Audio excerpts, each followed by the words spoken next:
वालेकुम अकील शराजी, कैसे हैं आप? वेलकम आपको शो पे। वालेकुम सलाम। अल्हम्दुलिल्लाह मैं बिल्कुल ठीक हूँ वाजिद भाई। और जज़ाकल्लाह खैर कि आपने इतनी मोहब्बत से नवाजा और बुलाया यहाँ। आपका शुक्रिया कि आपने इनकार नहीं किया, हालांकि बड़े अरसे से हमारी बातचीत तो हो रही है इस मामले पे। तो ज़ाहिर है मसरूफियात भी इंसान की होती हैं, तो मैं सबसे पहले ये पूछूंगा कि कोरोना ने क्या इफेक्ट किया? हर इंसान को कोरोना ने जो है इफेक्ट किया किसी ना किसी तरीके से। तो आपकी जिंदगी पे इसने क्या असर डाला है? यार, कोरोना एक इस तरह की बीमारी है, इस तरह की वबा है कि हम जैसे लोग तो देख देख के वैसे ही मतलब दुखी होते हैं। कलमकार जो है वो बड़ा एक हसास तबका होता है। इनका हम लोग वो दर्द महसूस करते हैं जो दुनिया पे बीत रही होती है, चाहे हमारे ऊपर वो चीज़ ना भी तारी हो, लेकिन हम अपने ऊपर वो तारी कर लेते हैं। तो कोरोना की वजह से जिस तरह से हर चीज़ वीरान हो चुकी थी ना, उतना ही वीरानी मेरे अंदर थी। जि जिस तरह से लोग परेशान थे, गुर्बत थी बढ़ रही थी, लोगों को खाने के लिए नहीं मिल रहा था, चीज़ें मुयस्सर आना मुश्किल दरपेश थी। तो वो सारी चीज़ें जो है ना वो मैंने अपने मतलब महसूस की हैं, चाहे वो मैंने शायद बर्दाश्त ना की हों अपने साथ, मेरे साथ ऐसा ना हुआ हो, लेकिन मैंने उस दर्द को महसूस किया है। तो मैं अल्लाह पाक से दुआगो हूँ कि करे खुदा के ऐसा हो कि अल्लाह पाक जल्द अज जल्द इस वबा से निमटने का कोई हल दे हमें, और हमारी इसी में अक़ीदत है कि हम जल्द अज जल्द इससे निकलें। आमीन। इंशाल्लाह इंशाल्लाह जरूर। तो जैसे कि कोरोना में कुछ लोगों ने इसको बड़ा इसका फायदा भी उठाया है जैसे स्पेशली राइटर्स हैं, तो बहुत सारे लोगों ने नावल भी लिखे हैं इस फ्री वक्त को जो लॉकडाउन का था। इवन मैंने अपना नावल आपज़दा भी कोरोना में जो है ना, भला हो कोरोना का ये कहना तो नहीं चाहिए, उसी में कंप्लीट किया था। तो आपने कोई ऐसा फायदा नहीं उठाया? आपने कोई नावल लिखा हो या कुछ इस वक्त को जो यूज किया हो?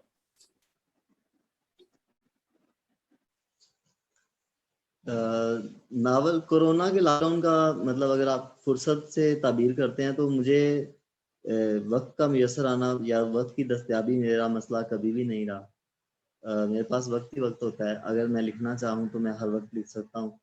अ, मतलब ये है कि मेरी नौकरी या कोई पेशा इस किस्म का नहीं था कि मतलब मुझे वक्त की दस्तयाबी का मसला होता या अदम दस्तयाबी का शिकार होता। तो मेरे मिसाल में वक्त की कमी शामिल नहीं था। बहरहाल कोरोना के सीज़न में मैंने जो वक्त को कैश करना है वो किसी तरह से नहीं किया। लिखने लिखाने का मेरा जो सिलसिला है वो बड़ा कैफ़ियतों पे मबनी होता है। अगर मेरी कैफ़ियत ऐसी हैं कि वो लिखने पे माइल हैं, तो फिर मैं हजूम में भी लिख सकता हूँ, फिर मैं हल्ले-गुल्ले में भी लिख लिख सकता हूँ, फिर पार्टी हो रही हो तो मैं लिख सकता हूँ, ठीक है। अच्छा। मुझे लिखने के मसाइल के लिए ना मतलब फुर्सत, तन्हाई या इस तरह का कोई भी सीन नहीं चाहिए कि जिसमें इंसान अकेला हो, सोचें, वाफ़र हों, इस तरह से। मैं बहुत ज़्यादा भीड़ में, बहुत ज़्यादा हजूम में भी आसानी लिख लेता हूँ। तो कोई ऐसा खास मौसम भी होता है कि आपको लगे कि हाँ, अगर बाहर है, गर्मी है, सर्दी है, खिज़ां है, तो ऐसा कुछ चीज़ अट्रैक्ट करती है आपको लिखने के लिए मौसम के एतबार से? अगर देखें तो कुछ लोगों को जो फैसिनेट करते हैं चांद सितारे, वो खुले आसमान के नीचे बैठ कर लिखना चाहते हैं, कुछ को खिज़ां पसंद होती है, गिरे हुए पत्तों के साथ बैठ के लिखना, कुछ को दरिया के किनारे। इस तरह की कुछ जगह होती हैं कि जहाँ कुछ राइटर्स ऐसे होते हैं कि उनको फैसिनेट करती है, वो वहाँ पे बेहतर लिख सकते हैं जाके। तो ऐसा आपके साथ भी होता है?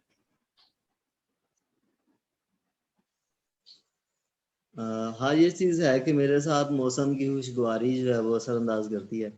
मुझे लगता है कि हवा चल रही हो, बारिश तेज़ हो और दरख्तों के नए पत्ते फूट रहे हों, इनके मौसम बहार की आमद आमद हो, और इस तरह की चीज़ें जिनमें शफ़ाफ़ियत बहुत ज़्यादा हो, जिनमें निखार हो। तो नीर सलासल के हवाले से मैं बात करूंगा कि मैंने वो पढ़ा तो नहीं हुआ नावल, लेकिन उसके इक़्तिसाबात, उसके बहुत सारी चीज़ें जो है मुझे सोशल मीडिया पे देखने को मिलती हैं, पढ़ने को मिलती हैं। तो इतनी खूबसूरती से आप अल्फाज का इस्तेमाल करते हैं, बिल्कुल मौसीकी की तरह वो लगता है सारा कुछ, मोहब्बत के बारे में स्पेशली जो कि आप लिखते हैं।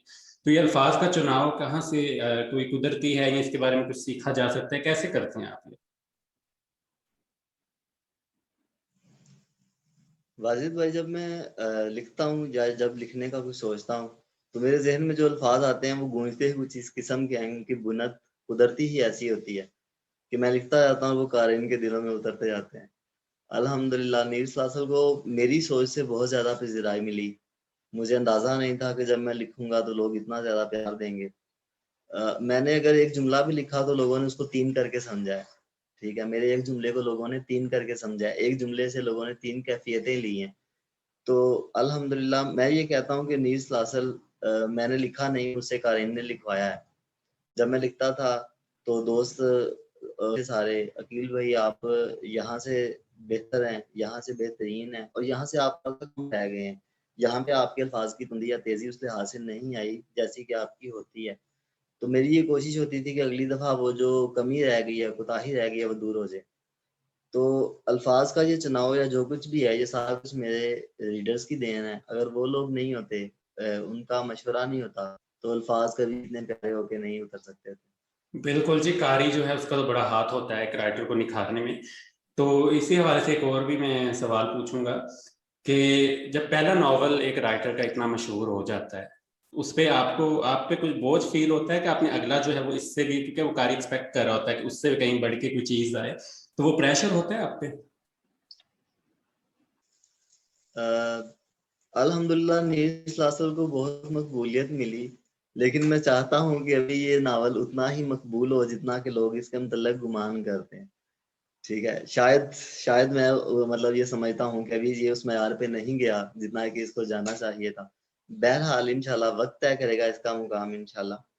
नहीं, और आखिर ये पहुंचा तो जिम्मेदारी है का लोगों तक। देखिए, मेरा आपसे कोई ताल्लुक नहीं था, कोई जान पहचान नहीं थी, वो नीर सलासल ने ही बनाई ना, तो अगर मैंने उसके बारे में कुछ पढ़ा है, कुछ सुना है, फिर मैंने ही आपसे कांटेक्ट किया। तो देखिए, कहीं ना कहीं तो पहुंचा है ना नॉवल आपको, और पहला ही नॉवल है, इतनी जगहों पे वो पहुंच चुका है, तो ये तो बड़ी कामयाबी है। और मेरा ख्याल है कि प्रेशर होगा। ऐसा होता नहीं है कि राइटर एक चीज अल फेमस हो जाए, अगले पे प्रेशर तो होता है ऑफ कोर्स। हाँ जी बिल्कुल, अल्हम्दुलिल्लाह वाजिद भाई के मैंने पहले कहा कि नावल को पजीराई मिली है, और शुक्र अल्हम्दुलिल्लाह के मिली है, और पहले ही नावल को मिली है।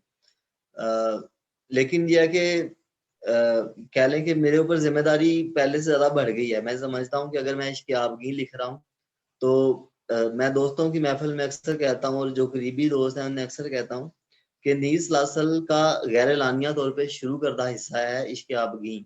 उसको मैं नीर सलासल का दूसरा हिस्सा ही समझता हूँ, क्योंकि नीर सलासल के दो किरदार थे, महाहान और मरियम जहांगीर।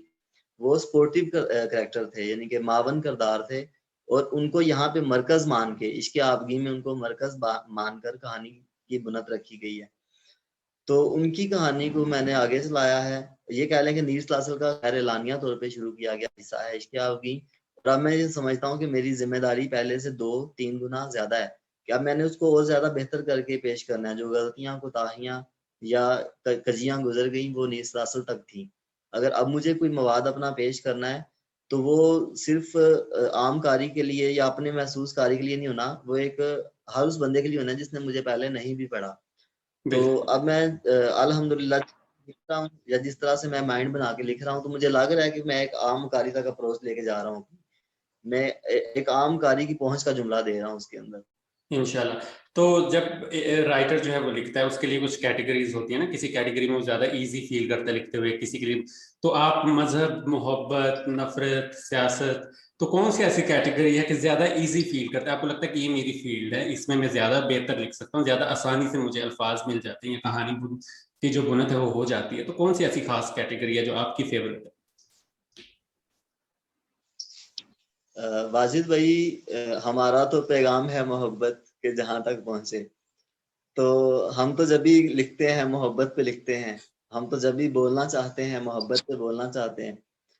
तो मोहब्बत ऐसी चीज है जिसके अंदर मजहब भी आप शामिल कर सकते हैं, जिसके अंदर आप सियासत भी शामिल कर सकते हैं, लेकिन मरकजियत हमेशा मोहब्बत होनी चाहिए। किसी भी प्रेम कहानी की इब्तिदा जो होती है वो मोहब्बत पे होती है। लोग हमसे सियासत सियासी कॉलम सीखने के लिए नावल नहीं पढ़ते। बिल्कुल। लोग हमसे मजहबी तबलीग लेने के लिए नावल नहीं पढ़ते। लेकिन अगर हम किसी प्यार भरी कहानी में, किसी बहुत ज्यादा इश्किया कहानी के अंदर मजहब भर दें या सियासत भर दें या कोई भी ऐसा माशरती मौजू भर दें, तो लोग उसको नहीं, वो बआसानी कभी होता समझेंगे, है ना कि पैगाम टॉपिक को। की रिक्वायरमेंट होती है, आपने जो कहानी बुनी उसकी रिक्वायरमेंट होती है कि उसमें आपको पॉलिटिकल भी दिखाना है, उसको थोड़ा सा मजहबी भी दिखाना है, उसमें इस तरह की चीजें, आप ये कहानी पर डिपेंड करता है, तो डालना तो पड़ता है आपको। मैंने रिसेंटली लिखा है, तो मैंने तो ज्यादातर उसको सोशो पॉलिटिकल ही लिखा, आप ज्यादा को। तो मेरी कहानी की डिमांड थी, तो आपको नहीं लगता कि जब आज डिमांड है तो फिर आपको लिखना तो पड़ता है, सियासत पे भी हो, कोई भी ऐसा हो, तो फिर वो लिखते हुए आपको दिक्कत होती है, इस तरह की बातें या आपको आसानी से आ जाती है? तो मुझे तो काफी मुश्किल होती है। नहीं नहीं, मैं मोहब्बत पे लिखता हूँ, और मतलब इश्क मोहब्बत मेरा मैदान ही है। मैं मोहब्बत के तड़प, मोहब्बत को बयान करना, मोहब्बत को शदीद होना, इस तरह की चीज़ें। मेरे ये जो बुनियादी हिस्सा है ना वो सिर्फ मोहब्बत तक है। मज़हब को मैं छेड़ता हूँ लेकिन ज़्यादा नहीं, क्योंकि मज़हब बड़ा हसास सा पहलू है। इससे लोगों के बड़े दिल जुड़े होते हैं और आपको बहुत देख-भाल के लिखना पड़ता है। तो मज़हब को मैं ज़रूर लिखता हूँ, लेकिन मोहब्बत से बाद में। मोहब्बत मेरा पहला मौज़ू है और मज़हब को मैं मानता हूँ, लेकिन बतौर इंसानियत मैं उसका ज़्यादा प्रचार करता हूँ, बजाय हमारे इसके यहाँ कि लोग किसी तैयार शख़्स बैठे को होते हैं हाथ में फतवे लिए कि कोई कुछ कह दे सही तो हम उस पर फतवा लगा दें, तो अमल तो रहा नहीं, तो बस फतवे लिए लोग बैठे होते हैं। तो वाकई डर लगता है मजहब को छेड़ते हुए, हालांकि मजहब को बयान करते हुए डर नहीं लगना चाहिए, मुझे ऐसा लगता है। लेकिन वो हमारा माशरा ऐसा बन गया, माइंडसेट ऐसा हो गया कि अब मजहब को छूते हुए वैसे ही डर लगता है। हालांकि इतना खूबसूरत हमारा दीन है और इतना आसान है, तो हम लोगों ने आई थिंक खुद ही अपने ऊपर ये चीज मुश्किल की हुई है। खैर आगे बढ़ते हैं, और ये आपदीन के इश्क आपदीन के बारे में हमें बताएं कि ये कब तक आएगा। अभी इस पे काम जारी है, ये हो गया है, कब तक एक्सपेक्ट कर सकते हैं कि ये आएगा? वाजिद भाई, इश्क आबगी इंशाल्लाह इस साल मतलब लाजमी आ जाएगा 2021 में। इंशाल्लाह। 2021 के अख्ताम पे जो है ना नवंबर या दिसंबर तक ये नावल इंशाल्लाह किताबी शक्ल में दस्तयाब होगा। मेरी कोशिश है कि 2 नवंबर को मेरी सालगिरह होती है, उस दिन ये नावल किताबी शक्ल में मौजूद हो। इंशाल्लाह। मैं दिल की बात बता रहा हूँ, शायद पहली दफा मैं कोई डेट बता रहा हूँ कि ये मतलब इस तरह से, वरना नहीं, मैं अच्छी अमूमन बात है, ऐसा नहीं होता मेरा दिल। अच्छी बात है। और दूसरा दिल होता है कि ये जो है कि चीज आप मैं राइटिंग के हवाले से अगर बात करूं, राइटर्स बहुत ज्यादा कमर्शलाइज नहीं करते अपने काम को, खुद आगे प्रमोट नहीं करते। तो मुझ पे शुरू में इस चीज पे तनकीद भी हुई है कि मैं जो खुद ही लिखता हूँ, अपनी चीजें खुद ही प्रमोट करता हूँ, तो खुद ही प्रमोट की है तो काम भी बना। तो लोगों पे तो आप नहीं छोड़ सकते कि वो आपको प्रमोट करेंगे, तो ये कोई बुरी बात नहीं है। अगर आप कोई काम करते हैं तो आप उसको डिस्प्ले करें कि मैं, मेरा ये टैलेंट है, मैं ये काम करता हूँ। तो मैंने ये देखा कि राइटर्स अक्सर नहीं खुद को इतना प्रमोट करेंगे, वो यूज नहीं कर रहे सोशल मीडिया को उस तरह से जिस तरह उन्हें करना चाहिए। मैंने अल्हम्दुलिल्लाह बहुत अच्छे तरीके से यूज किया सोशल मीडिया का अपने नॉवेल्स के हवाले से। तो आप भी मुझे नहीं इतना, बस आप प्रोफाइल है, कोई पेज नहीं आपने बनाया, कोई ऐसी कोई कनेक्टिविटी नहीं है आपकी सोशल मीडिया पे अपनी राइटिंग के हवाले से, तो कभी नहीं ख्याल आया कि कोई ऐसा पेज हो, कोई ऐसा प्लेटफॉर्म हो जहां से आपकी लिखी हुई, सिर्फ आपकी लिखी हुई चीजों की प्रमोशन हो? वाजिद भाई पेजेस बनाए भी थे, लेकिन उनके लिए ना वक्त बहुत ज्यादा चाहिए। मतलब अ, कि आप ऑल टाइम अपने पेज के लिए कुछ ना कुछ कर रहे हो, और मैं ना मुस्तकिल मजाज इंसान नहीं हूँ, मैं बहुत जल्दी किसी भी चीज से उतार जाता हूँ। पेज के होता ही लिए नहीं जिस है तरह के राइटर, काम मुस्तकिल करूँ तो मिजाज राइटर तो हो नहीं सकता। ऐसा होता तब तक आपके 100 नॉवेल्स आ चुके होते। बेशक ऐसा ही है, मुस्तकिल मजाजी से लिख भी नहीं पाता हूँ, और मुस्तकिल मजाजी किसी भी काम के सिलसिले में मेरे अंदर नहीं पाई जाती। तो बड़ा मतलब कह लें कि मुतगैर मिजाज शख्स हूँ। कभी ये चीज़ और कभी वो चीज़ होनी चाहिए मेरी ज़िंदगी में, और तब मैं मुतमिन होता हूँ। तो सोशल मीडिया जैसा कि आपने कहा एक बेहतरीन प्लेटफॉर्म है, और मुझे इसकी ज़रूरत शायद आप यूँ यूँ कह लें कि इसलिए भी महसूस नहीं होती कि जब मैं फेसबुक प्रोफाइल लॉगिन करता हूँ तो मेरी जो कमोबेश जो मेरा हल्का है उसके अंदर 20 से 25 लोग या 20 से 25 दीवारें इस तरह की हैं कि वहाँ पे मुझे अपने कोई ना कोई कॉल, कोई ना कोई बात, कोई ना कोई इक़्तिबास नज़र आ जाता है। मैं कहता हूँ अच्छा यार, जब ये सारे इतने प्यारे दोस्त मेरे हिस्से का काम कर रहे हैं तो फिर मुझे क्या ज़रूरत है? ठीक है? तो मैं इस वजह से भी नहीं करता, एक ये वजह ये भी है अंदर। सही। तो आपके नावल के नाम की अगर बात करूं, नीर सलासिल बहुत जबरदस्त नाम, एक अलग सा नाम महसूस होता है। इश्क आपकी, वो नाम में ही पता चल रहा है हमें कि कोई सैडनेस है, कोई मोहब्बत के हवाले से है। तो अमूमन ये पाया जाता है तासुर की एक सैड एंडिंग जो है नावल की कहानी, कोई भी उसका सैड जो इख्तिताम है दुखी किस्म का, वो ज्यादा पढ़ने वालों को महसूस होता है, वो ज्यादा देर तक उसमें खोए रहते हैं। क्या ये सच है? या कहानी की जो बनती है एंडिंग वही होनी चाहिए, स्पेशली उसको सैड कर देना चाहिए? लोग अक्सर यही करते वाजिद भाई, अगर आप थोड़ा सा गौर करें, आपका सवाल बड़ा टेक्निकल है। शायद कोई भी राइटर जो है ना, वो जो मतलब जो प्रोफेशनल राइटर है, प्रोफेशनलिज्म एक बड़ी चीज है। हम लोग जो पेशा वराना राइटर है ना, शायद अपना अंदरून कभी भी नहीं देते इस बात के ऊपर, लेकिन मैं आपको दे रहा हूँ। वो इस वजह से क्योंकि आपने सवाल पूछा, तो ईमानदारी से जवाब देना मेरी जिम्मेदारी है। अब देखिए, आप किसी भी नावल का या किसी कहानी का अंजाम इरादतन बिगाड़ना कि उसके अंदर उदासी का तासुर आए, यकीन करें ये कहानी के साथ, ये किरदारों के साथ, ये कारीन के साथ बहुत बड़ी ज्यादती है। हैं। बिल्कुल। हाँ, जब आप नावल आपने लिखना शुरू किया था, आपका पहले दिन से इरादा ही यही था कि हाँ ये चीज होगी, तो फिर तो आप वो अंजाम कर सकते हैं। लेकिन इरादतन किया गया उदास अंजाम आपकी कहानी का बेड़ा गर्क कर देता है। ठीक है, एक मेरा जाती ख्याल कहानी के अंजाम के बारे में ये है कि कहानियों के दौरान चाहे कुछ भी रहा हो, कहानियों के दौरान चाहे जितनी मर्जी उदासी हो, लेकिन कहानियों का अंजाम हमेशा हमेशा खुशगवार होना चाहिए। पढ़ने वाले जब उठें, किताब बंद करके उठें, तो उनके चेहरों के ऊपर एक मुस्कुराहट हो, भले ही उस मुस्कुराहट में आंसू हो, लेकिन वो खुशी के हों। खुशी के आंसू हों, या कुछ ना कुछ आपको ऐसा दे के जाए कि वो लेकिन फिर भी मेरे अपने नावल हैं तो उनके इख्तिताम कुछ इस तरह के ही हैं। तो क्या मेरा ये होता है कि मैं पहले प्लॉट मेरे ज़हन में बन जाता है, फिर उस हवाले से मेरे कैरेक्टर बिल्ड होते हैं। तो आपके लिखने का स्टाइल क्या है कि आप पहले नाम सोचते हैं, फिर उसके हवाले से कहानी बुनते हैं, पहले आपके ज़हन में किरदार होते हैं, किस तरह के कैरेक्टर्स होंगे, फिर कहानी बनती है आपकी, क्या कैसे शुरू कैसे होता है ये सारा काम?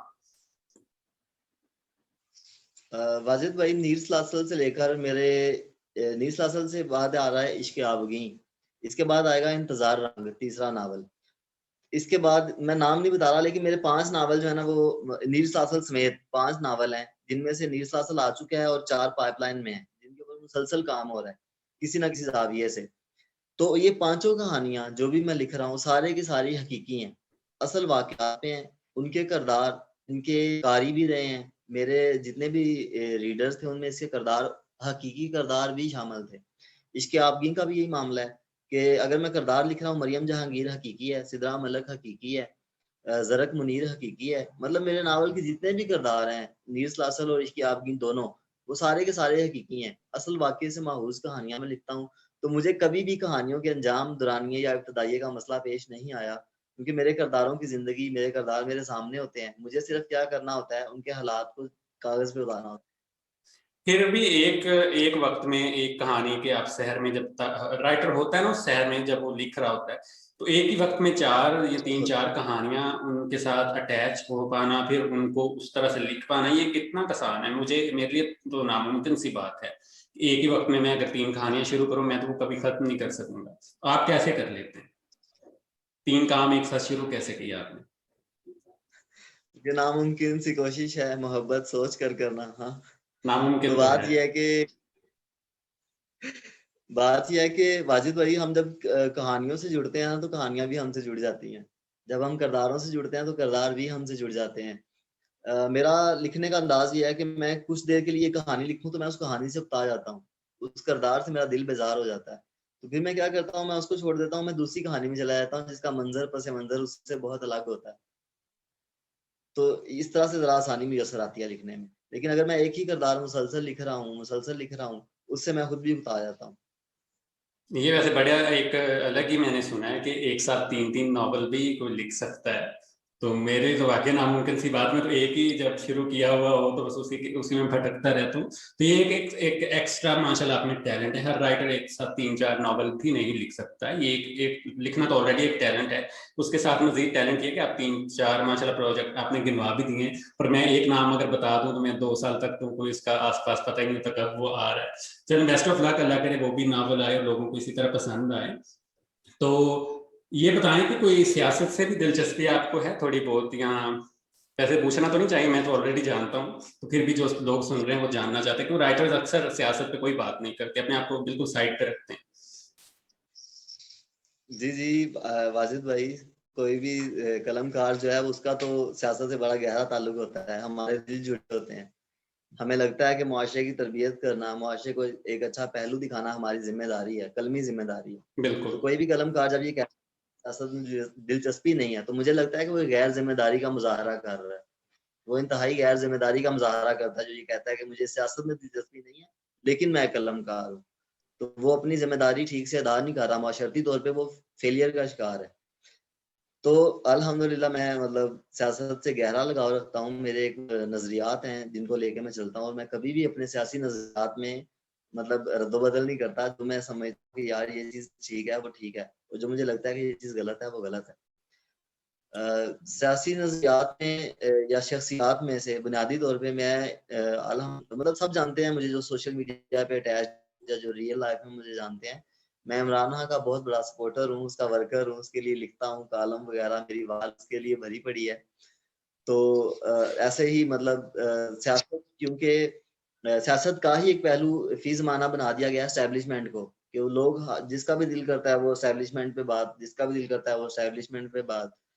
तो मैं भी मतलब इस तरह का बंदा हूँ कि मैं ना एस्टेब्लिशमेंट के मुतल्लिक कोई बात सुनता हूँ, ना कोई मुल्क के खिलाफ बात सुनता हूँ, ना कोई ऐसी बात सुनता हूँ जिसमें मेरे मुल्क का नुकसान हो रहा, चाहे वो एक रत्ती भारी क्यों ना हो। मैं उस ऑब्वियसली बात ये पे, उस चीज ऑनेस्टी की तो होनी यकीन चाहिए ना, ये कि बिल्कुल। कि देखे लोग अक्सर, अभी एक रिसेंटली लॉ आया है, हम थोड़ी सी फॉर्मल बात करेंगे, कि रिसेंटली एक लॉ आ रहा है कि आर्मी के ऊपर जो है वो बोलने वालों को पकड़ा जाएगा। तो लोगों ने तनकीद शुरू कर दी कि इजहार राय ये वो सारा, उस पर पाबंदी लग रही है। तो इजहार राय का मतलब ये तो नहीं होता कि आप मतलब उठ के किसी भी के ऊपर जुबान दराजी शुरू कर दें, बिना सबूत के आप इल्जाम लगा के डिग्रेड करना शुरू कर दें किसी भी इदारे को। तो इनफ इज इनफ। हमने रिसेंटली देखा कि बहुत ज्यादा ही हमारे यहाँ, तो मैंने तो इतना कभी किसी आजाद मुल्क में भी नहीं देखा कि अपने अदारों पर इतनी ज्यादा तनकीद करके उन्हें डिग्रेड आप करते हैं। तो क्या लगता है ये कानून जो अभी आया है, क्या इसके बारे में क्या राय है आपकी? यार मेरे तो ना मतलब सीने में ठंड पड़ गई इस कानून से। मैं तो कहता हूँ शुक्र है अल्लाह का कि ये कानून आया है, क्योंकि हम लोगों ने बड़ी तज़हीक बर्दाश्त की है फ़ौज पाकिस्तान की। हमने देखा कि यार वो फौजें जिनकी हम दिल से इज्जत करते हैं, जिनका हम दिल से एहतराम करते हैं, सरेआम लोग उनको गालियां दे रहे होते हैं, आवाज के ऊपर उल्टे सीधे नारे लगा रहे होते हैं। ठीक है, तो कोई भी मुहब्ब वतन पाकिस्तानी जो बाशऊर इंसान है, जो वतन की मोहब्बत रखता है, जो मिट्टी से मोहब्बत करता है, वो कभी भी अपनी अफवाज के मुतल्लिक बात बर्दाश्त नहीं करता। बेशक। और मेरे नावल में इश्क आबगी में इसका एक ढेर सारा मवाद शामिल है इस किस्म का, जो ख्वाज पाकिस्तान और मुल्क पाकिस्तान के मुतल्लिक है। ठीक है, इंशाल्लाह माशाल्लाह, उससे अच्छी एक बात है कि हमारे बड़ा यंग जाएगा। जो राइटर्स हैं आने वाले, वो इन चीज़ों पे भी तवज्जो दें, क्योंकि प्यार मोहब्बत तो हम लिखते ही हैं और बहुत सारे लिखने वाले इस तरह के इश्यूज पे, क्योंकि ये ब्रेन वॉशिंग ही होती है कि आजकल आपने देखा सोशल मीडिया पे फौज के खिलाफ एक बोलना शुरू हुआ, उसके साथ दूसरे ने आमी भर ली, 3 से 5 हुए, 5 से 10 हुए। तो जिस तरह के वहां ब्रेन वॉशिंग हो रही है, तो आई थिंक राइटर्स का भी हक बनता है कि वो इस चीज़ को भी उठाएं, और इस पे मैंने भी कोशिश की, आप भी कर रहे हैं, और करनी भी चाहिए। तो तनकीद तो हर चीज पे हो सकती है, कोई करप्शन करता है उस पर भी तनकीद होनी चाहिए, लेकिन एक चीज होती है आप सिर्फ इल्जाम लगा रहे हैं, आप पे कोई साबित नहीं है, और दूसरी तरफ वो लोग होते हैं जो साबित शुदा हैं, जिनके इल्जाम साबित हुए हैं, जिनको सजाएं भी मिली हैं। तो ये दो अलग चीजें हैं, एक को आप डिफेंड करें उन पे झूठा है, हालांकि वो साबित हो चुका है, और एक पे कोई सिर्फ इल्जाम है, कुछ साबित नहीं हुआ, तो उनको आप कह रहे हैं कि जी बिल्कुल आप ठीक तनकीद करें। तो ये डबल माइंड जो हमारे हैं, दोहरे मैयार, आई थिंक ये माशरे में जो है बिगाड़ का सबब बन रहे हैं। खैर ये सियासत में ज्यादा मैं नहीं पढ़ूंगा, क्योंकि मेरा चैनल भी सियासत के लिए नहीं है। लोग भी कहते हैं आप सियासत शुरू कर दी आपने तो पेजेस पे भी। तो खैर इसमें से निकलते हैं। तो मुझे कुछ बताइएगा ड्रामा, टीवी ड्रामा के हवाले से, कि आप ड्रामास देखते हैं शौक से, या कोई मजबूरी से कोई ड्रामा भी देख लेते हैं? वाजिद भाई, टीवी ड्रामास जो थे बचपन में देखे, और बचपन के बाद जब कॉलेज लाइफ शुरू हुई और उसके बाद प्रोफेशनल लाइफ शुरू हुई, तो उसमें ड्रामा में इंटरेस्ट नहीं रहा, मतलब दिलचस्पी नहीं रही। बहुत कम वक्त मिलता है ऐसा कि कभी देखा जाए। नयाब जिलानी का जो ड्रामा चल रहा था, कोई चांद रात मेरी शाम पर, उसको मैंने बाद में मतलब नयाब जिलानी की वजह से, क्योंकि वो एक पसंदीदा लिखारिया हैं, उनसे बड़ा अच्छा ताल्लुक है किस्म का, तो सिर्फ उनकी वजह से मैंने वो ड्रामा जो है यूट्यूब से देखा बाद में सर्च करके, और बड़ा अच्छा लगा वो देख के। या कुछ दिन पहले खुदा और मोहब्बत सीजन 3 के ऊपर बहुत ज्यादा तनकीद होते देखी मैंने, तो फिर मैंने उसकी भी पहली 4 किस्तें देखी हैं, और उसके बाद वो भी नहीं देखा। क्या तो लगा सिर्फ ये कि कहने वो का मकसद है तनकीद कि ठीक जब हो रही थी? मुझे नहीं लगी कि वो तनकीद ठीक थी, मतलब पहली दफा, क्योंकि मैंने कोई भी ड्रामा इतने गौर से देखा, और फिर मैं उसके पहले हिस्सों से वाकिफ भी नहीं था, मतलब ना मैंने सीजन 1 देखा ना 2 देखा। तो मुझे लगता था कि ये जो सीजन 3 की सिर्फ कहानी है वो एज मतलब सिर्फ उस कहानी के लिहाज से वो मुकम्मल थी, ठीक थी। तो मुझे नहीं फर्क लगा, लेकिन क्योंकि पहले जो तनकीद कर रहे थे उनके पहले काम से तकाबुल करते हुए तनकीद कर रहे थे, तो शायद वो हक बजाने वो, लेकिन मुझे वो गलत नहीं लगा नहीं, ड्रामा आप कि सीजन 1 कोई देखिए, ऐसा सीजन 1 तो मैं रेकमेंड करूंगा आपको, सीजन 1 आप जरूर देखिए, उसके बाद सारी फजूलियात हुई हैं। तो कभी शौक है आपको भी टीवी पे जाने का, कोई ड्रामा लिखने का है? कभी कोई चांस मिला तो करेंगे, या इस चीज से दूर रहेंगे आप? चांस मिला, इंशाल्लाह मिलेगा यार, चांस क्यों नहीं मिलना भाई, हम किस लिए लिखते हैं। अच्छा, ठीक इसका है, मतलब आप मुझे तैयार आर्ट हैं? का, जी जी बिल्कुल अल्हम्दुलिल्लाह मैं तैयार हूँ। और बल्कि मेरे नावल्स का कोई भी मतलब जो मतलब मेरा इरादा है, और इंशाल्लाह मैं इस पे अमल करूंगा, मैं इसके लिए कोशिश इंशाल्लाह। करूंगा। मुझे यकीन है कि मैं इसमें कामयाब भी हूँगा, कि बहुत जल्द इंशाल्लाह मैं ड्रामे लिखूंगा। तो जैसे कि बहुत सारे लोग आना चाहते हैं राइटिंग फील्ड में, ठीक है, बहुत सारे लोग मुझे भी मैसेज आते हैं, आपको भी यकीनन आते होंगे कि अकील भाई यहाँ से क्या करें, कैरेक्टर्स कैसे बिल्ड होते हैं, कहानी कैसे, मंजर नगारी के सवाल होते हैं। तो कोई इस तरह की कोई टिप, आप 3 टिप्स देंगे देखने वालों को जो लिखना चाहते हैं, उनके किरदार किस तरह के होने चाहिए और कितनी क्वांटिटी में होने चाहिए? अक्सर देखा कि 25-30 किरदार लोग डाल लेते हैं, फिर इंसाफ नहीं कर पाते। इस हवाले से थोड़े से अपना तजर्बा शेयर कीजिएगा। वाजिद भाई, मैं समझता हूँ कि कहानियों को एक महसूस जगह से शुरू होके महसूस जगह पे ख़त्म हो जाना चाहिए। बहुत ज़्यादा गैर ज़रूरी चीज़ें, बहुत ज़्यादा गैर ज़रूरी मवाद की शमूलियत और बहुत ज़्यादा गैर ज़रूरी किरदारों का शामिल होना आपकी कहानी के हुस्न को, आपकी कहानी के इख्तिसारिये को और आपकी कहानी के दो टोकपन को तबाह कर देता है। बिल्कुल। वो कहानियाँ महदूद नुक्तों से शुरू होके महदूद नुक्तों से होती हुई महदूद नुक्तों पे ख़त्म हो जाती हैं, वही बेहतरीन होती हैं। और मंजर निगारी की आपने बात की, तो मंजर निगारी में समझता हूँ कि कोई भी इंसान जो उसकी कुदरती महसूसात हैं, अगर आप उसको लफ्ज़ अता कर देते हो, चाहे वो ज़रूरी मंजर निगारी में ज़रूरी नहीं है दरख्त हों, पत्ते हों, सड़कें हों, इस तरह की चीज़ें, ऐसा नहीं है। मैं ये समझता हूँ कि एक लड़की जो सीढ़ियाँ उतर रही है, उसका दुपट्टा लिखना के लहरा रहा था, जुल्फ़ें लिखनी की कांधे पे पड़ी हुई थी, कानों में झुमके थे, ये सारी चीज़ें मंजर निगारी हैं। उसके लिए ज़रूरी नहीं है दरख्त हों, पत्ते हों और हम उसकी मंजर निगारी कर रहे हैं, बारिशें हो रही हैं, ऐसा नहीं है। किरदारों का चलना, मुड़ना, उठना, बैठना, रुकना या किसी अदा से एक दूसरे की तरफ देखना, ये सब की सब मंजर निगारी है। तो नीर सलासल जब आपने लिखा था, माशाल्लाह अच्छा खासा कोई तकरीबन 600 सफ़ात का वो नावल है, तो जब आप कहानी राइटर शुरू करता है या आप जब शुरू, आपको अंदाजा होता है कि कितने सफ़ों में खत्म होगी, या बस ये एक सिलसिला शुरू होता है, उसके बाद वो आपके जो माइंड में प्लॉट है वो उसके बाद आप देखते हैं कितने पेज हो गए, या पेजेस आप साथ साथ काउंट करते हैं कि आप कितनों में खत्म करनी है? ऐसा तो प्रेशर तो नहीं होता ना, शुरू करने से पहले आपको नहीं पता होता कितने पेजेस होंगे? क्योंकि लोग ये सवाल पूछते हैं कि कितने पेज में हमें कहानी खत्म करनी चाहिए, तो ये हम तो नहीं बता सकते, तो लिखने वाला ही उसको डिसाइड कर सकता है कि उसकी कहानी क्या है, वो कितने पेज पे खत्म होगी। तो ये सवाल मुझे बहुत ज्यादा मिलता है, मैंने कहा मैं आपसे भी पूछ लूं, मैं अपना तो जवाब दे चुका हूँ। अच्छा, ये सवाल आपने बहुत अच्छा किया और मेरे दिल से करीब है बात। उसकी वजह ये है, इस वजह से मैं बहुत ज़्यादा यानी कि अक्सर डिस्टर्ब होता हूँ कि अक्सर लोग ये सवाल करते हैं, वकील भाई अगर हम नावल शुरू करें तो कितने हाथ का होना चाहिए या कितने लफ्ज़ों का होना चाहिए? तो मैं ये कहूँगा कि कहानी जब भी हम शुरू करते हैं तो हमारा एक माइंड सेट होता है, यार ये कहानी का ये दुरानिया है, ये इब्तदाइया है, इस तरह के हालात वाक़यात पेश आएँगे, इतने मनाज़र इस चीज़ को वाज़ा करने के लिए ज़रूरी होंगे, इतने मनाज़र उस किरदार की फ़ीलिंग को बताने के लिए ज़रूरी होंगे, इतने मनाज़र उस किरदार को वहाँ तक ले जाने के लिए ज़रूरी होंगे। तो ये सारा क्राइटेरिया हमारे माइंड में चल रहा होता है। तो हमारा ज़हन हमें पहले से बताता है यार कि हमारी कहानी कम से कम 600 सफ़हात तक जाएगी, 700 तक जाएगी, 800 तक जाएगी या सिर्फ़ 2 250 या इस हद में रहने वाली है।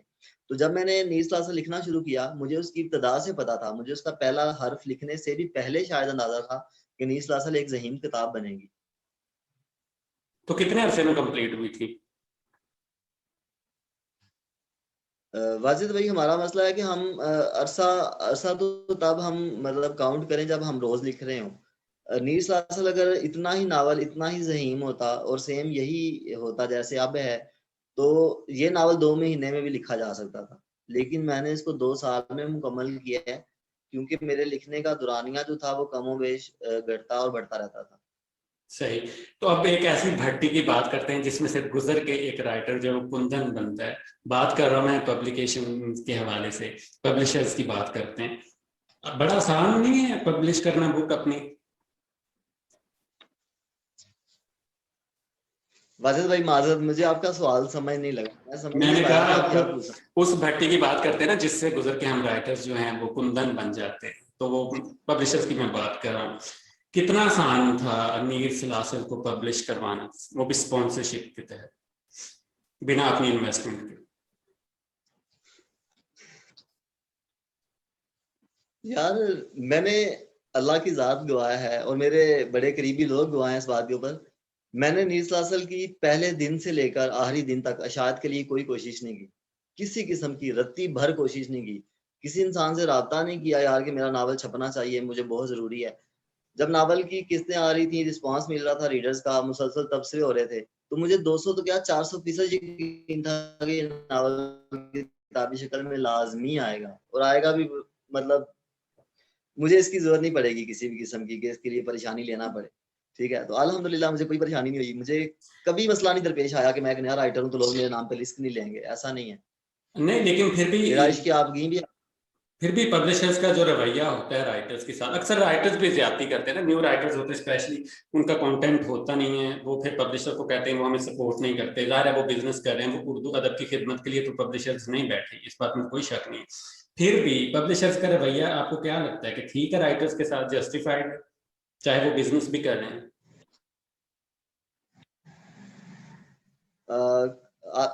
वाजिद भाई, कुछ पब्लिशर्स हैं जो बहुत अच्छे हैं, जो मयारी पब्लिशर्स हैं ना, वो बहुत अच्छे हैं, उनका अखलाक भी बेहतर है, उनका किरदार भी बेहतर है। लेकिन वो पब्लिशर्स जो बेचारे मेरी तरह के हैं, और मतलब जैसे थोड़ा बहुत लिख लेते हैं कालम, और उनका दिल किया यार मैं एक पब्लिशिंग हाउस बनाता हूँ, तो वो फिर वो अपने आप में खुदा बने बैठे हैं। ठीक है, वो समझते हैं यार जैसे हमें कोई नहीं था छाप रहा, वैसे इनको कोई नहीं था छाप रहा, तो इसलिए बेहतर है कि अगर हम पब्लिशर बन गए हैं तो हम अब मोस्टली गौर कर लें फेसबुक के ऊपर, सोशल मीडिया के ऊपर, कि जितने भी न्यू किस्म के राइटर्स थे उन्होंने कॉलम निगारी छोड़ी, राइटिंग छोड़ी और पब्लिशिंग पकड़ ली। ठीक है, और अपने जैसे ही बेचारे मतलब गैर मरूफ राइटर्स जो नहीं, जिनको कोई छापता नहीं है, उनके जो मिन्नतें तरले कर रहे हैं, उनको पकड़ के छापना शुरू कर दिया, उनसे पैसे लेने शुरू कर दिए, उनकी तजलील शुरू कर दी। इस सब से बचने का एक ही हल है कि आप मयारी लिखें, कम लिखें भले लेकिन मयारी लिखें, और जब भी लिखें किसी ऐसे बंदे से रब्ता करें जो रियल प्रोफेशनल हो। ऐसा नहीं कि जो बेचारा जुमा जुमा 8 दिन नहीं हुए उसे पब्लिशर बने हुए, और मजाज जो है वो खुदा जैसे हैं, और इस तरह के पब्लिशर्स का तो बाइकआउट करना चाहिए खुद। बिल्कुल। ठीक है, और आप दूसरी मयारी बात करें तो कभी दूसरी भी एक बात और आपको भी है कि राजी नहीं एक करेगा, और तासर, आपकी आवाज कट गई, एक तासर और भी पाया जाता है कि जो है फीमेल राइटर्स हैं उनको ज्यादा फेवर दी जाती है पब्लिशर्स की तरफ से, उनका मवाद भी नहीं पढ़ा जाता, वो बस एक अगर छप गई है तो उसके बाद दूसरी कैसी है, तीसरी कैसी, पढ़ा भी नहीं जाता, उन्हें छाप दिया जाता है। और मेल राइटर्स को ज्यादा इसमें मेहनत दरकार होती है, ज्यादा मुश्किल का सामना होता है। एग्री करते हैं इस बात पे? एग्री करना पड़ेगा, क्योंकि ऐसा हकीकत है कि वजूदे जान से है तो रंग, तो कहीं ना कहीं ये चीज लाजमी मैटर करती है कि मतलब वो लहजा जो एक मर्द के लिए होना चाहिए प्यार भरा, वही एक खातून के लिए हो, और वो लहजा जो एक खातून के लिए है वही एक मर्द के लिए भी हो। लेकिन ऐसा नहीं है। होता ही है कि जब कोई औरत राब्ता करे तो वो माशाल्लाह लहजे ढल जाते हैं, बड़े प्यार उमड़ते हैं, लहजों में शहद आ जाता है। और जब मेरे जैसा कोई मर्द बेचारा मूछे पीछे रख के बात कर ले तो फिर उसको जरा और तरह से डील किया जाता है। तो थोड़ा फर्क तो है इसमें। और फिर मयार मयार भी जमानत है इस बात की कि अक्सर बिल्कुल। खवातीन को पढ़ें आप पढ़ के देख लें, खवातीन की कहानियां पढ़ के देख लें, बहुत कम मयारी मिलेंगी, ज्यादातर गैर मयारी होंगी, और फिर वो मुसलसल छप रहे हैं। और इस बात पे हैरत है कि यार एक तो मयारी काम नहीं छपता और गैर मयारी काम कैसे इतनी शिद्दत से आ रहा है और बार बार आ रहा है, तो फिर जाहिर बात है इसमें ठर्क शामिल है। हाँ, कुछ ना कुछ तो होगा ना, वो जो फेवर मिलती है। दूसरा फिर हमारे यहाँ ज्यादातर जो है हमारे यहाँ ज्यादातर ये होता है ना कि डाइजेस्ट जितने भी हैं उनमें सारी फीमेल राइटर्स हैं, ठीक है, वहीं वहीं से ही राइटर जो मेल है उनको वहीं से कोई चांस नहीं मिलता। ठीक है, तो जब फीमेल राइटर्स सारी डाइजेस्ट पे उनकी हुक्मरानी कायम है, वहीं से फिर उनके नॉवेल्स आते हैं, वहीं से फिर आके उनका जो सिलसिला शुरू होता है। तो बेसिक तो वहीं पे ही है ना कि अगर खवातीन के कोई डाइजेस्ट हैं तो वहाँ ऑब्वियसली खवातीन ही होगी, मर्दों की कोई स्पेसिफाइड ऐसा कोई डाइजेस्ट या रसाला तो आता नहीं कि जहाँ कहा जाए कि जी मेल के लिए। तो जो होता भी है उसमें भी ज्यादातर खवातीन ही होती, तो वो उनकी जारादारी तो वहीं बेसिकली वहीं से शुरू हो जाती है। तो इसमें फिर वो कह देते हैं, अक्सर मैंने भी एक दो जगह पे बात की, ग्रुप्स बहुत सारे में ऐड हूँ तो मैंने भी बात की कि इस डाइजेस्ट में मैंने कभी किसी फीमेल का नाम नहीं देखा, तो वो कह देते हैं ये तो है फीमेल्स के लिए। तो ऐसा कोई रसाला, कोई ऐसी प्लेटफॉर्म मर्दों के लिए भी है आपको कोई अगर नजरों से गुजरा हो? मैंने तो कभी नहीं देखा कि जहाँ मर्दों को भी अलग किया गया हो, ये यहाँ सिर्फ मर्द लिखेंगे जैसे औरतों के लिए। नहीं, ऐसा कोई इदारा नहीं है, क्योंकि जासूसी और सस्पेंस मर्दों के यही दो मेन और मतलब मान जाने माने रिसाले हैं, और उनमें भी खवातीन का मवाद छपता है बहुत ज्यादा। उनमें भी बहुत सी खवातीन राइटर हैं जो छपती हैं। मतलब ये कह लें कि आधा मवाद खवातीन का होता है और आधा मर्दों का होता है। ठीक है, असल में यार मसाइल वही है। बात मुझे बेधड़क होके कहनी पड़ेगी, मैं रखूंगा नहीं अपने पास बात। अच्छी बात है। मसला ये है हमारा कि हमारा मसला ये है भला क्या हम लोग जब लिखना शुरू करते हैं ना, तो हमारे मिसाल में सबसे पहली बात ये होती है मैंने छपना है। ठीक है। अब यकीन करो मुझे तो जासूसी और ये सस्पेंस भी उस मयार के नहीं लगते। बड़ी माजरत, मुझे पता है मेरे इस बयान के ऊपर बहुत ज्यादा तनकीद होने वाली है, ठीक है, लेकिन मुझे लगता है, यकीन करें, मैंने बड़ी दफा पढ़ के देखा है, कत्लो गारत है, छुरे फिरे हुए हैं, गले कटे हुए हैं, लाशें गली सड़ी पड़ी हैं, क्या वाहियात लिखते हो यार ऐसे लोग। ऐसे अल्फाज का तुम इस्तेमाल हुआ होता है, मैं कई अब दफा वो तो मेरी नजरों अजमाल से गुजरता है तो बस। ऐसा ही है। तो ये तो मुझे तो लगता है कि ये मर्दों के मिजाज का भी नहीं है। हसास मर्द भी इस किस्म का नहीं पढ़ते होंगे जिस किस्म के रसाले छप रहे हैं। तो आसान तरीन हल यही है कि आप लिखो, अपनी किताब छपवाओ और बेच डालो, अल्लाह अल्लाह खैर सलाह। कोई मुश्किल नहीं है, आजकल हम मोहताज नहीं है किसी रसाले के छपने के लिए।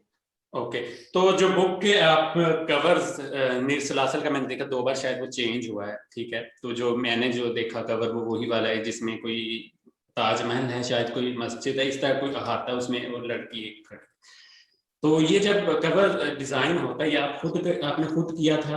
आप इस चीज पे बिलीव रखते हैं कि उसको अट्रैक्टिव होना चाहिए, कहानी के मुताबिक होना चाहिए? लोग ये भी बहुत पूछते हैं, मैं अपने तौर पर बता चुका हूँ। आप बताइए कि आप कैसे सिलेक्ट करते हैं कवर, क्योंकि सबसे पहले प्रोडक्ट तो आपकी नजर आनी है ना, बिकनी तो बाद में। ऐसा ही है। नीर सलासल का कवर, इसकी एक किरदार है महाहान, उनका मुंतहिब करता है।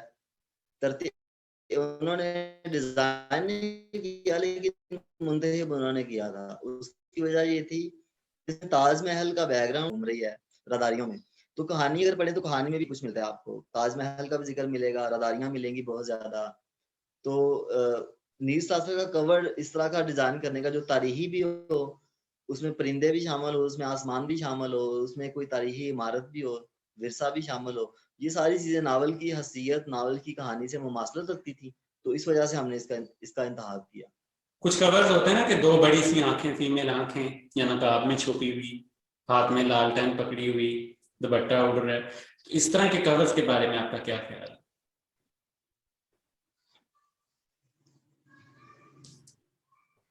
वाजिद भाई, बड़ी माजरत, आपकी आवाज कट गई है बहुत ज्यादा, और मुझे डिस्टार्शन की वजह से समझ नहीं आई कि आपने क्या पूछा है। मैंने कहा बहुत सारे कवर्स हम ऐसे भी देखते हैं कि खवातीन होती हैं, उसमें बड़ी सारी आंखें होती हैं, दुपट्टा लहरा रही होती हैं, या हाथ में लालटेन पकड़ी हुई। तो इस तरह के कवर्स क्या कहानी को रिफ्लेक्ट कर रहे होते हैं? ये ज्यादातर फीमेल्स होती हैं जो इस तरह के कवर्स बनाती हैं, तो उन पे कोई कमेंट देना चाहेंगे आप? वैसे तो उनका हक है, वो जो मर्जी डिजाइन करें। यार ये मतलब अमूमन इस तरह के कवर्स होते हैं ना, बड़े मतलब गैर मयारी लगते हैं मुझे तो। मतलब उनमें मुझे कोई इतनी खास कशिश दिखाई नहीं देती। किताबों के कवर होने चाहिए, उनकी राइटिंग एक तो बड़ी, मतलब जो फोंट्स होते हैं वो बड़े यूनिक होने चाहिए। और ये भी नहीं, इतने यूनिक भी नहीं होने चाहिए कि वो आपस में लफ्जों को इतना गुडमुड कर दें कि समझ ही ना आए यार ये लिखा क्या हुआ है। इस तरह भी नहीं होना चाहिए। मयारी फॉन्ट हो, अच्छा हो, पुरकशिश हो। अगर कोई एक आधी बेल बूटा या कोई इस तरह की चीज बनती है नाम के अंदर, यानी कि कवर के नाम के अंदर, जैसे नीर सलासल है, उसके अंदर नून का नुक्ता डाल के कोई बेल बूटे की इस तरह निकाल दी। इस तरह की चीजों पर ना बहुत ज्यादा गौर किया जाना चाहिए। आपकी किताब का कवर जितना ज्यादा मयारी लगेगा, जितना ज्यादा अच्छा होगा, जितना ज्यादा पुरकशिश होगा, वो उतनी ज्यादा बिकेगी। ठीक है। बिल्कुल। और ये आंखें बना देना, क्लैशन को लेकर खड़े हो जाना, बना देना बड़ी बड़ी, ये इंतहाई नाकस और गैर मयारी आंखों से चीजें याद हैं। आया, मेरे अपने नॉवल का कवर जो आने वाला है नेक्स्ट, उसमें सिर्फ एक आंख ही है। तो आंखें नहीं है उसमें भी, एक आंख मैंने लगाई हुई है, लेकिन वो मेरी कहानी को रिफ्लेक्ट करती थी, तो मुझे तनकीद के बावजूद वो लगानी पड़ी। तो अभी मैंने रिवील नहीं किया, वो करूंगा। तो दूसरा ये बताइएगा कि डायलॉग जब आप लिखते हैं तो डायलॉग के बारे में कोई टिप देंगे लिखने वाले को? डायलॉग कैसा होना चाहिए, मुकालमा असल में है क्या? यार मुकालमा दरअसल एक कैफियत का नाम है। मुकालमा एक कैफियत के इजहार का नाम है। अगर आपका मुकालमा सादा तरीन अल्फाज में है, लेकिन वो किसी बड़ी गहरी कैफियत को बयान कर रहा है, इसका मतलब है कि वो बड़ा पुरअसर है। इसका मतलब है कि वो बहुत ज्यादा असर करेगा। कोई ऐसा मुकालमा जो बड़े हैवी और बड़े मतलब भारे भारे अल्फाज में मुश्तमिल है, लेकिन तरसील की हसीयत खो दी है उसने, यानी कि जो पैगाम आप देना चाहते हैं, वो मुकालमा, वो अल्फाज की बदौलत पैगाम आपका किल हो गया है, मर गया है, तो कोई फायदा नहीं उस मुकालमे का। मुकालमे को इंतहाई सादा, इंतहाई बेहतरीन, इंतहाई रवां और इंतहाई दो टोक होना चाहिए। ये नहीं कि आपने 7-8 पेजेस का एक मुकालमा, या मतलब पूरे एक पेज का एक मुकालमा। मैंने ऐसे भी देखे हैं मुकालमे जो पहले सफे की इब्तदा से शुरू होते हैं और सफे की इंतहा तक भी मुकालमा खत्म नहीं होता, एक ही बंदा मुसलसल बोले जा रहा है, बोले जा रहा है। तो तो इस तरह का भी नहीं होना अक्सर मैं देखता हूँ कि डायलॉग्स जो हैं या मुकालमों में बहुत ज्यादा क्लासिकल उर्दू का इस्तेमाल होता है, इतनी कि वो आम बंदा जब डायलॉग पढ़ता है वो रिलेट नहीं कर पाता है। मेरे साथ भी ये होता है, मैंने तो सोशल मीडिया पे ऐसा कुछ देख लो तो मुझे समझ ही नहीं आ रही थी ये कैरेक्टर क्या कह रहा है। तो इंग्लिश के वर्ड्स यूज होते हैं, उस पर भी तनकीद होती है कि एक उर्दू राइटर है तो वो इंग्लिश के अल्फाज मुकालमे में यूज कर रहा है। तो मुकालमा असल में क्या है, दो आम लोगों की आपस में कन्वर्सेशन, और जब कन्वर्सेशन होगी उसमें इंग्लिश भी होगी, उसमें पंजाबी भी हो सकती है। तो ये कोई आपको लगता है कि जायज तनकीद है कि आप जो है इंग्लिश के वर्ड यूज करें नॉवल में, वो गलत बात है? डायलॉग्स में स्पेशली जब से अभी हम बात करें तो इंग्लिश के वर्ड यूज हो रहे हैं ना, तो ये अगर बात मैंने नॉवल में लिखनी है, इंग्लिश के वर्ड यूज करूंगा, उस पर तनकीद होगी, ये जायज है? वाजिद भाई, असल में मसला ये है कि जब हम तनकीद करते हैं, हम ये नहीं देखते कि राइटर के ऊपर हमने तनकीद तो कर दी है, लेकिन क्या वो इंग्लिश का लफ्ज राइटर ने बयानिए में इस्तेमाल किया है या उसका किरदार अपने मुकालमे में इस्तेमाल कर रहा है। अगर तो राइटर ये बयान कर रहा है यूं हुआ यूं हुआ यूं हुआ और उसमें वो इंग्लिश लिख रहा है, तो फिर तो ये उसकी यानी कि कोताही है। लेकिन अगर किरदार आपस में बात कर रहे हैं और किरदार कह रहा है यार ये मतलब कोई भी इंग्लिश का लफ्ज इस्तेमाल कर रहा है, तो वो किरदार कर सकता है। हाँ, लेकिन अगर लिखारी अपने बयानिए में मुसलसल इंग्लिश के अल्फाज इस्तेमाल कर रहा है जिनका मुतबादल अच्छी खासी उर्दू हो सकती है, तो फिर वो मतलब काबिल गिरफ्त बात है। हाँ, जैसे कि मैं कहूँ कि आज मिसाल दे रहा हूँ कि अकील भाई अपने घर से निकले, वो लेट हो चुके थे, तो ये मैं एक बात बयान कर रहा हूँ। अब इसमें मैं ये कहूँ कि अकील भाई अपने घर से निकले थे और ताखीर का शिकार थे, तो यहाँ पे आपको इंग्लिश से अवॉइड करना चाहिए, ये आप कहना चाह रहे हैं। तो अगर मैं अगर आपसे बात कर रहा हूँ, मैं किसी थर्ड पर्सन की, मैं कह रहा हूँ कि वो घर से निकला था, वो बहुत लेट हो गया था, तो ये कॉमन है, ये है एक आम डायलॉग जो आम रोजमर्रा की जिंदगी, तो यहाँ पे लेट वर्ड चल जाएगा। तो ये आप बेसिकली कहना चाह रहे हैं? ऐसे मतलब बयानिए में इंग्लिश नहीं होनी चाहिए, लेकिन मुकालमे में इंग्लिश हो सकती है अगर रिक्वायरमेंट है करेक्टर्स।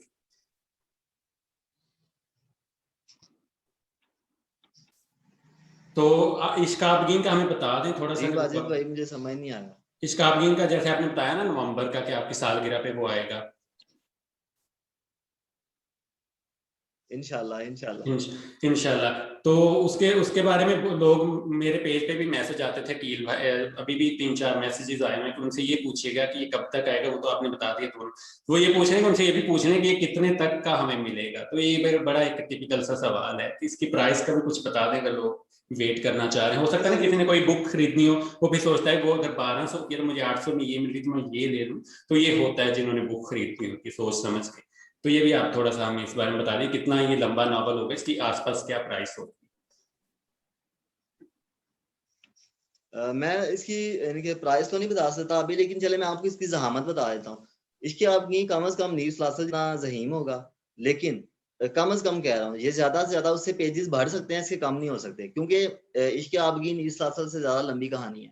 उसमें इसमें मरकजी किरदार 4 थे न्यूज़ क्लासेस में, और इसकी आपकी मरकजी किरदार 6 हैं। उन 6 किरदारों को समेटने के लिए मुझे कम से कम 200 से 300 सफ़े ज्यादा चाहिए।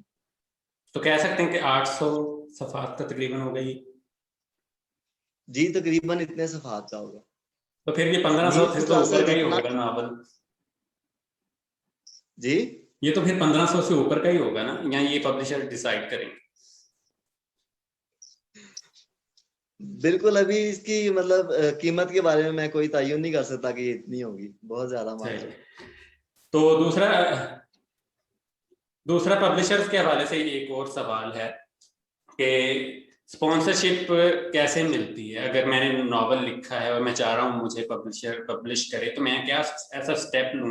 कंटेंट तो अच्छा अगर है भी तो वो मेरी चीज नहीं देखेंगे, नहीं पढ़ेंगे, उन्हें कैसे पता चलेगा अच्छा है या नहीं? तो इस बारे में भी लोग पूछते हैं कि हमने पब्लिश करवानी और हम पैसा अपना खुद खर्च नहीं कर सकते, कोई ऐसा तरीका हमें बता दें। तो जैसे आप पाकिस्तान में रहते हैं, मेरा बहुत ज्यादा नहीं, मैं वहां रहता भी नहीं हूँ, इन मामला का पता नहीं है, तो आप थोड़ा सा मालूमात देंगे इस बारे में कि एक नया राइटर, उसका कंटेंट अच्छा है, वो स्पॉन्सरशिप चाहता है, तो उसका क्या तरीकाकार है? वाजिद भाई, सच कहूँ तो मेरे ख्याल में इसका कोई तरीकेकार नहीं है, क्योंकि जितने भी पब्लिशर्स पाकिस्तान में हैं वो सबके सब कुछ ना कुछ लाजमी डिमांड करते हैं। नए राइटर के ऊपर रिस्क नहीं लिया जाता यार। उसकी वजह है कि एक नावल की इशाअत में अगर उनका इनके लाख, 1.25 लाख, 1.5 लाख रुपया लग रहा है, तो वो क्यों लगाएंगे उस नाम के ऊपर जिसको कोई जानता ही नहीं, जिसको वो मुतारफ करवा रहे हैं। तो कहने का मकसद ये है कि अगर कोई ऐसा राइटर जो समझता है यार कि मैं अच्छा लिखता हूँ, तो उसको उसके लिए खुद कोशिश करनी चाहिए। ऑनलाइन एक बेहतरीन जगह है छपने के लिए। आप मुख्तलिफ वेबसाइट्स के ऊपर अपना मवाद दो, आपकी रीडरशिप बढ़ेगी। मेरे साथ यही हुआ है, मैंने ऑनलाइन नावल दिया, अगर मैं डायरेक्ट किसी पब्लिशर को देता मुझे कोई भी नहीं छापता, कहते आप कौन हो यार, कहाँ से आए हो भाई, कौन हो आप, ठीक है। लेकिन वो ऑनलाइन नावल दिया, वहां से नील सासल को सबने पढ़ा, बार बार इसका जिक्र होने लग गया, हर बंदा इसका नाम लेने लग गया, तो मतलब मतवजा हो गए लोग, ठीक है। पब्लिसिटी पब्लिशर्स भी मतलब खुद, वही जैसे मैंने पहले वेरी कहा ना हुए, कि अपनी पब्लिसिटी खुद करें आप बिल्कुल नहीं शर्माएं। आप जैसा भी लिख रहे हैं, अच्छा है ऐसे ही बुरा है, आप उसको सर। आप अपनी पब्लिसिटी खुद करें। तो बहुत शुक्रिया। और दो चार सवाल और भी बिल्कुल हैं, मैं साथ में इंस्टाग्राम से सवाल ले रहा हूँ, तो फिर मैं आपसे वही पूछूंगा जो लोगों ने मुझसे कहा है पूछने को। जी, फाइंड आउट। हाँ, वाइंड अप भी हो जाता है, बस एक आखिरी सवाल है जो सब राइटर से मैं पूछता हूँ, अभी भी मैसेज आया हुआ है। वैसे तो नॉवेल्स में भी आपने तज़किरा कर दिया मोहब्बत एक्चुअली क्या होती है। कुछ होता है ना, हम कहानी लिखते हैं, वहां पे मोहब्बत आपको आपकी जाती जिंदगी में या जाती तौर पे आप क्या समझते हैं कि मोहब्बत आपके लिए क्या है, अगर एक जुमले में आपने बताना हो। मोहब्बत खूबसूरत है यार, इससे ज्यादा क्या कहूँ। मोहब्बत पे बहुत ज्यादा यकीन करता हूँ मैं, क्योंकि अगर मोहब्बत पे इतना यकीन नहीं होता तो मैं मोहब्बत को इतना अच्छा लिख नहीं सकता था। तो अल्हम्दुलिल्लाह मेरी जिंदगी में जितने लोग शामिल हुए हैं, मेरी जिंदगी में जितने दोस्त दाखिल हुए हैं, उन सब ने मुझे बताया है कि यार मोहब्बत का ये मफहूम होता है। लोगों ने मुझसे बहुत ज्यादा मोहब्बत की है, और मैं ये लोगों की दी हुई मोहब्बत है जो लिख देता हूँ। इसके सिवा मेरे लिए मोहब्बत क्या है कुछ। तो इसी में से एक और सवाल मैं करूंगा कि मोहब्बत अगर इतनी ही खूबसूरत है तो हर कोई उदासी ओढ़े हुए क्यों है? जब भी कोई मोहब्बत में मुब्तला है वो रो क्यों रहा है, वो उदास क्यों है, अगर ये इतनी ही खूबसूरत है? असल में लोग मोहब्बत में बिछड़ना बर्दाश्त नहीं करते, हालांकि मैं समझता हूँ कि मोहब्बत में बिछड़ जाना भी एक हुस्न होता है। नहीं, बहुत सारे अगर लोग एक आप साथ भी मोहब्बत होते हैं में ना। जुदाई बर्दाश्त नहीं करके, नहीं, एक साथ लोग भी होते हैं इस तरह जुड़े हुए, फिर भी वो खुश नहीं है, मोहब्बत भी है खुश नहीं है। ये बड़ा एक टेक्निकल तो सा वाजिद भाई ये सवाल तो है। फिर जिंदगी के। देखिए मोहब्बत जाती तौर पे किसी को कोई नुकसान नहीं देती है। मोहब्बत तो एक लतीफ जज्बा है। आप किसी के साथ रह रहे हैं तो भी आप एक अच्छी कैफियत में हैं, और आप किसी से दूर हैं फिर तो आप बहुत अच्छी कैफियत में हैं, कि मोहब्बत जो है वो दूर रह के ज्यादा अच्छी महसूस होती है, ठीक है। तो मोहब्बत जाती तौर पे किसी को कोई उदासी कोई या इस तरह की चीज फराहम नहीं करती। मोहब्बत सिर्फ खुशी देती है दिल को। हाँ, ये जिंदगी की परेशानियां हैं जिनमें हम क्या करते हैं, मोहब्बत को दबा देते हैं, परेशानी को ओढ़ लेते हैं, और हमें लगता है कि हमें दुख मोहब्बत ने दिए हुए हैं। ऐसा नहीं, नहीं है, मोहब्बत पे तो मोहब्बत मिल इल्जाम भी जाए बहुत है ना। तो भी। अब मैं खुद भी मोहब्बत पे एक इल्जाम लगाता हूँ कि ये आपसे आपकी क्वालिटीज छीन देती है, कि आपसे आपकी जो आपके अंदर टैलेंट है उसको कभी कभी बढ़ा देती है, और ज्यादातर आपसे आपकी जो खसूसियात हैं, टैलेंट्स हैं, वो आपसे छीन लेती है। तो मेरा तो ये इल्जाम है, और मैं इसी इल्जाम के साथ वाइंड अप करूंगा। मैं इस चीज पे एग्री नहीं करूंगा कि मोहब्बत खूबसूरत जरूर है, लेकिन इसमें जितनी कशिश हम लिखते हैं किताबों में, नॉवेल्स में, उतनी रियल लाइफ में होती नहीं है। तो ज़ाहिर है हम फिक्शन लिखते हैं। अब मैं कहूँ कि, या आप कहें कि जो हम लिख रहे हो तो हमारे साथ ही हो चुका है, ऐसा नहीं होता। तो फिक्शन और चीज़ है, रियल लाइफ में यही है कि मोहब्बत आपसे आप बहुत कुछ छीन भी लेती है, देती बहुत कम है।